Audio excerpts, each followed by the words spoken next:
is the role played by RRRLF in the progress and development of public libraries in the country? Answer হবে, the foundation plays a very important role by arranging following activities in the country for the progress and development of public libraries. Number 1, financial assistance. Number 2, book help. Number 3, assistance to voluntary organizations. Number 4, inspections of public libraries. Number 5, assistance to organize seminars, workshops. Number 6, data collection. Number 7, publication. Number 8, public libraries database. অর্থাৎ RRRLF সমস্ত public লাইব্রেরির আর্থিক অনুদান দিতে সহযোগিতা করে এবং বই কেনার জন্য আলাদা গ্র্যান্ট তারা নির্দিষ্ট করে দেয়।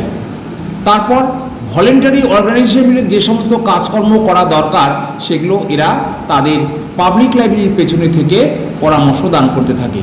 পাবলিক লাইব্রেরির বিভিন্ন সময়ে তারা ইন্সপেকশনে যায়, তারা যে ইনস্ট্রাকশন বা যে বই তারা সাপ্লাই করেছে বা অর্থ তারা দিয়েছে অনুদান, সেগুলো সঠিকভাবে তারা ব্যবহার করছে কিনা এগুলো তারা পেছন থেকে নজর রাখে বা ইন্সপেকশন করে।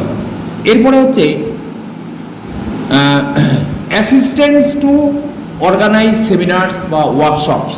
এই যে ওয়ার্কশপ, ধর দেখা গেল যে গ্রন্থাগারের স্টাফরা আপডেটেড হতে পারেনি এই আমাদের মডার্ন টেকনোলজির সঙ্গে বা লাইব্রেরি সফটওয়্যারের সঙ্গে, তখন তারা এই পাবলিক লাইব্রেরিগুলোকে নিয়ে নির্দিষ্ট একটা জায়গায় মানে লোকেশন ঠিক করে যেখানে ম্যাক্সিমাম নাম্বার অফ লাইব্রেরিজের স্টাফ অ্যাটেন্ড করতে পারবে তাদেরকে ট্রেনিংয়ের ব্যবস্থা করে দেওয়া, অর্থাৎ তারা কিভাবে কাজ করবে সেই সংক্রান্ত একটা ওয়ার্কশপ তৈরি করা।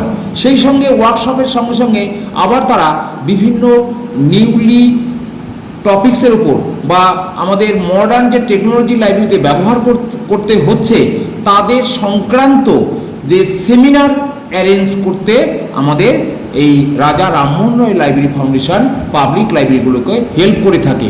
তারপরে হচ্ছে ডেটা কালেকশন। আমরা যদি ভারতবর্ষের সমস্ত বা স্টেট ওয়াইজ প্রত্যেক সাব ডিভিশন করে নিয়ে প্রথমে স্টেট, প্রথমে ডিস্ট্রিক্ট, তারপর স্টেট, এবার প্রত্যেকটা লাইব্রেরির ডেটা কালেকশন করে সেগুলো এক জায়গায় করে আমরা সমস্ত তথ্য RRLF নিজের কাছে রেখে তাদের পাবলিক লাইব্রেরিগুলোকে হেল্প করতে পারে বিভিন্ন ডেটা দিয়ে। আচ্ছা, তারপরে কি পাবলিকেশন, এরা নিজস্ব একটা পাবলিকেশন করে, সেটার নাম হচ্ছে গ্রন্থনা এবং নিউজ লেটার।